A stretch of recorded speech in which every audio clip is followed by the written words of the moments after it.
te akonya so abrochirefo president inadi ni de man bon kwase ato no ogina social no ogina tem omo de bi chairman am hu de amenye Jimmy Sani Krama in Krama and Krama Mania Jimmy Forma, Nikan Obudu Otumfuo Asantehene. In Chamwa, what say Quasian Penny was saying, with Jimmy for was seeing what Pratetia, was seeing a Sabia side or background Krama Crompo Empo. And Penny Fosse Aboa wa Canibre, and as will be a Aboa Hawaiian Sene Bobusia. Prophet Opambour, the nation for Opambour, the Cocoa, will just lie. Ni boafo painting wabe kasa abe dome Bobbie Ansah ewo mu bi Dormaahene ewo mu bi ana fe blogger bia wo ye video wa sabi odi ewura tem Opambour eni wo nyina abe clash eno me nsem de say tam me man tribunal akere wa adwen ama me ewo comment section ayi Penyah block media me so say ni die mu oba like video no down subscribe button somebody click notification connect abi somebody akere wa adwen ama me ewo comment section Mesra so baso no wa share no for so enya bi ahwe ye wura opem so onya obi ahwe but said the nipa ni bi se tan Otumfuo Ghana as we so just me dwine ho a mentiase and all these attack ni nyina na najima bedu his lordship Daniel Mensa and started all these attacks abura beka so Ghana there is no king. It has been brought to our attention that the Otumfuo is encouraging some of the chiefs under some of the chiefs over who I'm the president, encouraging them to make them Dormaahene. That prompted me to make that speech. I don't speak for just speaking's sake.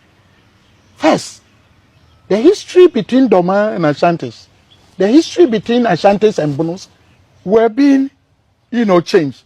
I wouldn't sit down when I know the truth for somebody to change the history.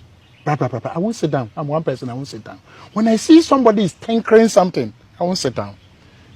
Categories of chiefs in Ghana. We have paramount chiefs and the Asantehene. Even the name Asantehene I have a problem with it. If you go to Mampong, the land there does not belong to the Otumfuo. I'm the only one who can say this. If you go to Kumawu, the land there does not belong to the Otumfuo. The question is that, who is he? What sort of chief? Is he a chief or a king? A king, I've already told you before, there were kingdoms in Ghana. But the moment we became a unitary state, Ghana, there's no king. People should learn to accept. If you don't accept me, Dormaahene, me no be argument I am a Dormaahene, a paramount chief. Can I create a paramount chief? No. So who is the Otumfuo? Who is he? I have not said all the things in my head. There are a lot of them. But you see, I don't speak just but for an issue affecting some of my members. Jesus, why should I have a problem with him? In fact, I've not met him before. All these 24 years that both of us have been on this, we have never met. So why should I have a problem? Never, as Dormaahene says, me abono. So I am over all the chiefs. I won't say it. That's me. Oh, hini bia ni Ghana ha say what try say. Obezo o kire Ghana for say ono na hini e do Otumfuo hini e kura ye pe. Asa me crazy. Yes, I am for chini ebi di da bi ati oheni a wo chini ye eni ni chini anya pe no fa ni die ma no eye tietia obi so de ni ebebre o enye by force de chinchina force wo hu ase mini nipa we be ye pe by force na bi enye sa ne tie ensatia enye pe ketua we entimi kasa ni we be ye pe da enye adwuma sa na nya ye no respect authority but empempi no na adwuma be do already many attack on Otumfuo after bia na the bloggers na be jasumu na ne atene de enye easy me join abunfuo bi live streaming e wo TikTok na busa atemde die pa no mudi yewura no na enya asebukoma ana beka Bobbie Ansah eso tunu so Bobbie Ansah o ya Asantehene okodon ne NDC no wada ne bibi Bobbie Ansah da ne okodon ne NDC no wada ne ade bi minima de pa wada ne kwasi atobi jimifuo bi da bia se wo die ewura tamu ani adwen na fra to form jimi Jimmy ye di Jimmy Aboa Asawom e de dia yiro ni trimu ye di Jimmy adobro Asawa e de yin adwena tofo na ni Jimmy na kwakọ wure mu o ntime nwene ni wure fu se wo ya asantini ne funu ma se asante ase e che sikadwa ase Bobbie Ansah kodan ne ndisi ne no adwena ayela ene da bia se wo di ewura tamu anie wo di atamu anie o di atamu anie na fa atenu dia ekoso media no so e fa Asantehene ho no eno ana Opambour the leadership prophet ni go kwa pa wo dwa lie na ene won so be clash with them na eno me se wo be kangu wo muso no enya asim kuma ti akonya so aburochirefo president ina di ni die man bon kwase ato no ogina social no ogina chem omo di bi chem na me hu dia menye Jimmy Sani nkrama nkrama ama nkrama ma ne Jimmy forma ne kuka ne obudu Otumfuo atem ntwamwa wo se kwase pani wo se wo Jimmy fo wo se a wa pratete wo se a sabia so oba kra nkrama krompo empo Aboa dwan ode wa wo be wiase on so yese nipa mu dwan nipa mu nkrama nipa mu dedwetwe asia kwa na odidu Otumfuo atem ote kokoso Abrochirefo nyina bu no ukrom hene abra ko Elizabeth wu ya ukrom hene kwasia bani ukrom hene Jimifo wana invite ukrom hene abamu abua oti apakam kwa no wane no otim wana invite amfre no kra ebi anim no ukrom hene wana nim didi wana nim didi na was Jimifo ko ya mo friend wo hene wo mukrom na wo bedidi Otumfuo atem enkra mama ya betumi wo bibiara ya di minche wo me suma hwe me bie ma no wai me kana mamu a Jesus no nyamo nyu nyame yes che me twasade en wo de wo ye be ma na re oba no ana wo ye krama no he so ye ohene nso ana wo sori a wo shankrofo kutupa eni du Otumfuo atem eni du ewura opem so atem wo sa nana no me twa su afura akonya so yes bi do nyame to bi twa su otumfi akonya Jesus owo ne yare wo ma Jesus edam jena what Jesus Christ yes what asefo nyankopon pa de jina mutomi enye ye Otumfuo nko ewusua asem bi chima adwene na mpesa bibisa sabi kafrao ya me kasa me de me etani true and true me sene me ni nyina omunyina ye tafo ne mom no ya tetem wa kan memu kasa kan memu a ba bia ye medican enya experience with the akanfo ye mfante memu Cape Coast Central region me kra kan na mi swara na me nim se sa kan no kra ye tetem bebre sa na me nim se just one mfante na me nim nsonso ye wo ya nyini kakra no ye free mfante memu Central region and ye ba betra santima mu kakra and ye free hon so ya san betra a different akan community which is not in the Ashanti region na me how kakra amahu and it's you see a lot of people marantia abai dodo no a so camera sin anymore no super Asantehene na say tutu nyame kese obi aso camera sin anymore no super papa yi Penyah kese yi Asanteman wura na ma transi atwene ho a bisa mo like game potin na say tutu ayemo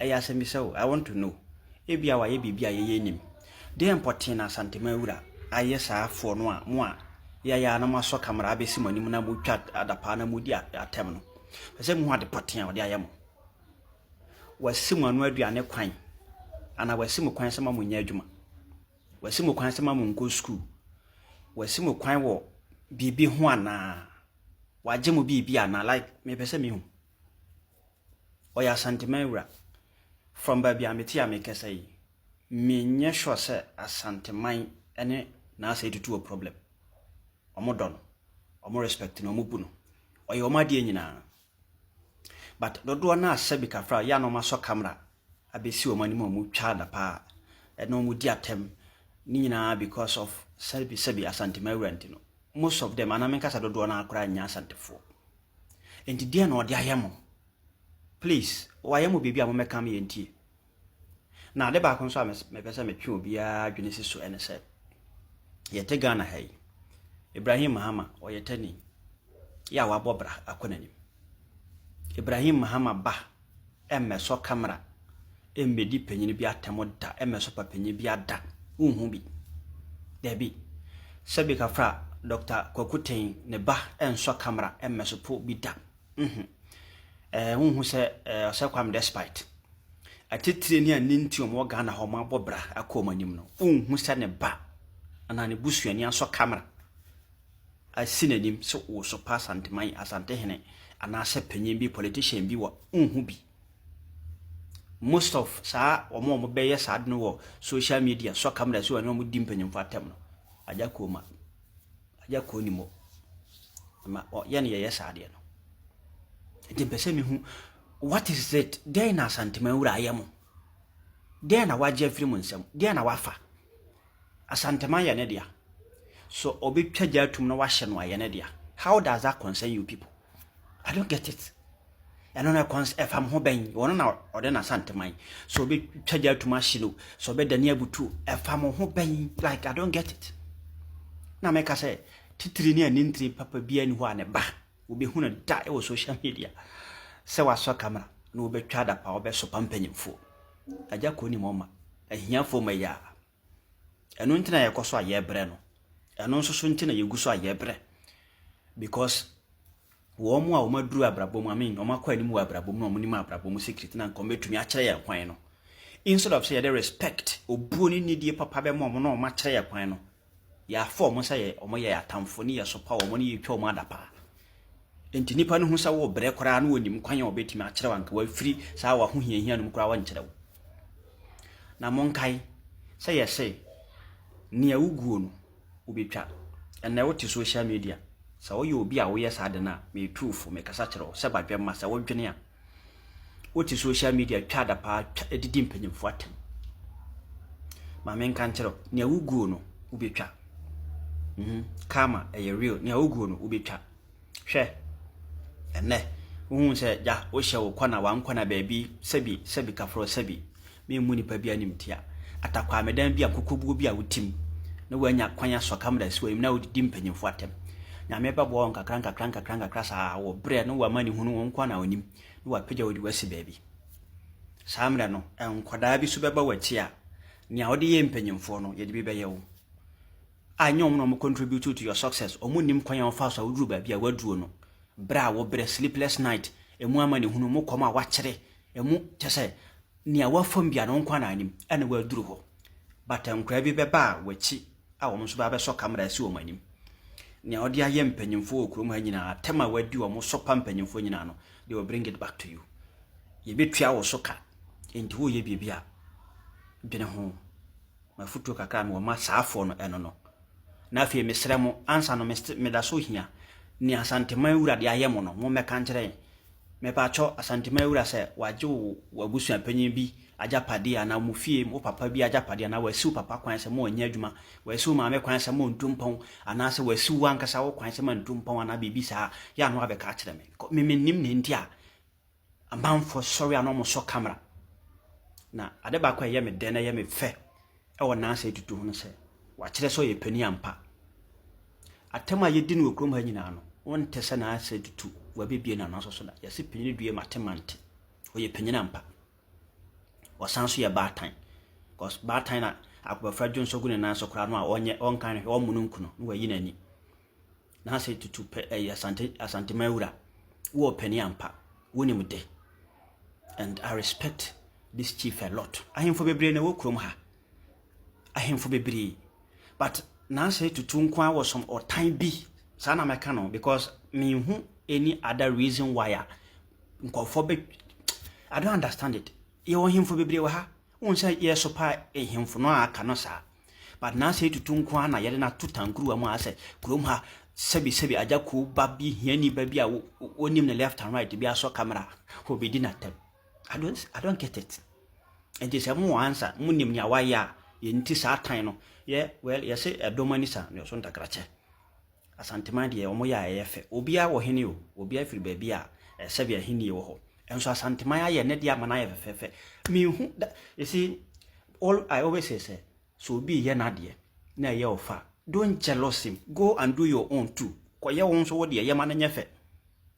So be ye ne de or hwa ne de so no or je ne de so wo pija ne de or like or appreciate ne de or respect ne de wa ye ne de amana ye bra enya te ne de go and do your own. Do it nice too. Me hu ne ntia se we ye your time. Me hu ne ntia se we your time. Edi mesere mo munim ni Asantehene ni Asantehene ayen confirm so camera I be see o manim di Asantehene atam na o meka because me I don't know.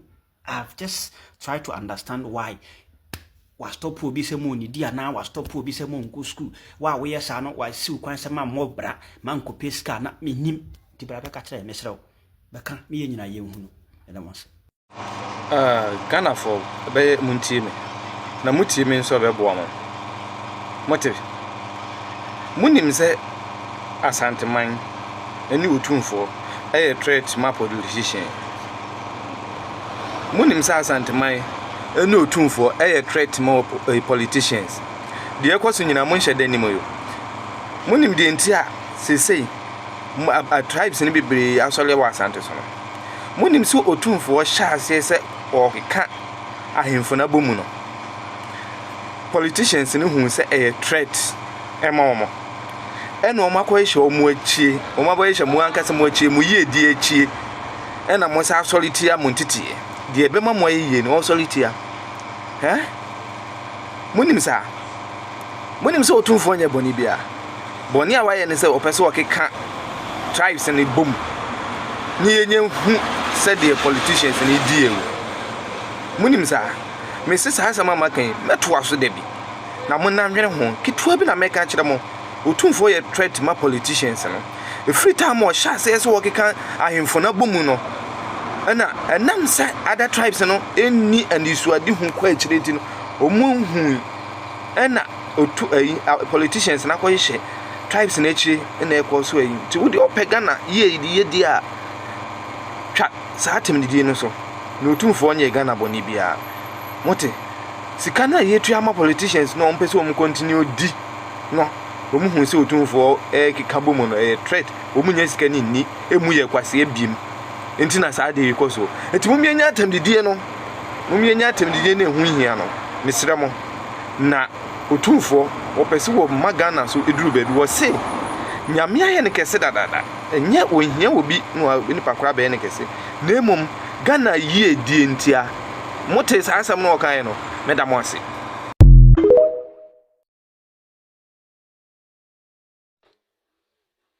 efri emra Asantehene osetutu na na ibo odi ani yabuye mu ase na na piao ebe ka se ma wasante se mu hu hiaw se wo ya Asantehene nko a dia ma wasante se mu hu hiaw no efri ho no medimani to fon hwe ade bi no kra na me kanu mi hu se Asantehene bia ba aposo ana wogina ba bi kasa ne kasa mu no emfa mputo mra Asantehene se de obeka bia di mpunto ede ebra Asantehene omadua ni die kura mpo no omudi ma edi mpunto bra Asantehene na de eni ha enu mo ankasa se kutu se bam wonti bi wuhu bi osi we de anya mu de ni bia we Asante akade se kutu se bam ansa na obe unsa Asantehene pa buafu kasa na o kasa tia obi fofora na eyewo na wudi kan akokan no agise wo mpe no kore agise wo en wadi kan akokan no ansa na obe unsa Asantehene di obi atem no na wo no wadi kan akokan no ono oni time ma wo se oba abekan nti ono mekan nti wo so nkokan no na ono okokan na obebo untumi ndifiti Asantehene da ena eye no kore we nya ade aye kai wo se man ye wo ya untumi ade na wo de wo ma wa wo de hu hia Mimi say Otumfuo kasa asem na no and I'm say wow and ye men so mema me fra sem ho ahia me. If you can't beat them, join them. If you can't beat them, join them. Me buso assembi ye din na dwene ho ne mama nsa. Enti emerante ne mabaawa a mosori a na mafafo asimonim. Na empanimfo a wo mabọ brako wo manim. Ewurade de adom akese adom wo mo big positions emu ahemfo. A mutimi di wo matem kansen fi e kire wo mo.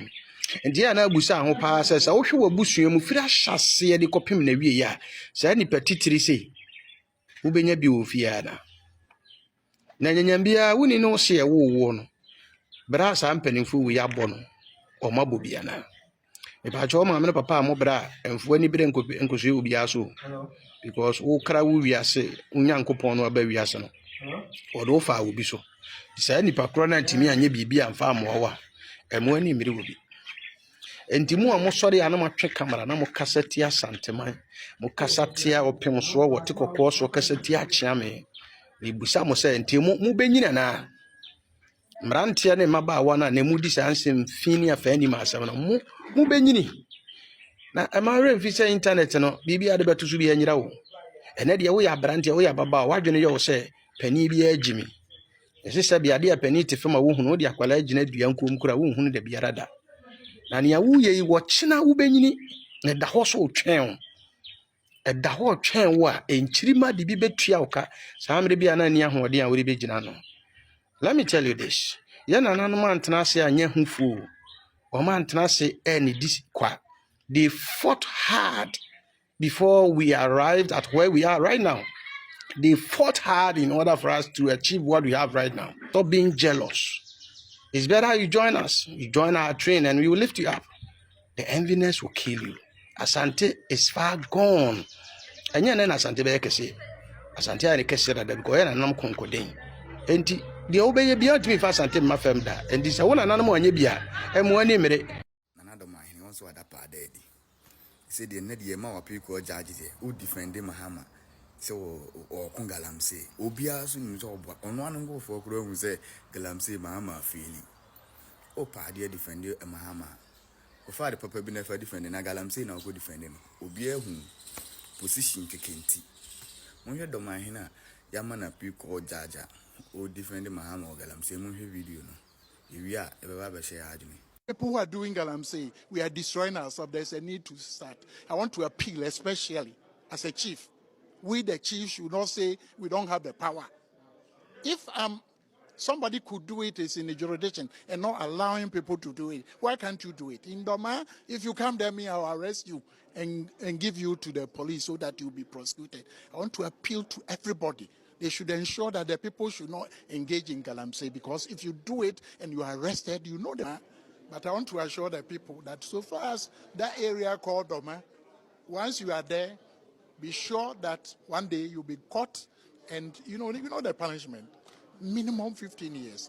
Do you have to do that? So I'm calling on all Ghanaians that this is the only thing that our ancestors left for us, so we don't have to destroy the water bodies. We don't want to destroy our cocoa farms, and ensure that we do farming in the right way so that we can all be happy as Ghanaians. So you think that the movement is in the right direction? Of course, yes. Instead of emergency, you think? No. It has not come to that. Let's look at how much we garner in respect of mining. I mean, once you declare state of emergency, the question is who can do? If we are not able to get that resources, there will be a gap. How is government going to? So there's a need for us to do it. As for mining, nobody will argue that there shouldn't be mining, but it has to be mined responsibly. That is the whole thing. People who are doing galamsey, we are destroying ourselves. So many people to be on na agenda. Okoto so be defend the aban say no be kiti aban bi amasa. Kan wo dia unim. Ate enko so no so kan wo dia wo de wo hu. No so de adwuma ko so no bi on agenda, secret agenda on no. aban foforɔ no ba obinya ne mfa so afiri so to wokɔdi n'akyi na aka sɛ amasa you say each one for himself, God for us all. My item no mpanyimfo no nyino bia ho obiala adwene ne botom obiala biala do ono no benya personal interest Ghana for you peace Ubet ma kyerɛ wadwe ama me. Comment section. I Penyah Media.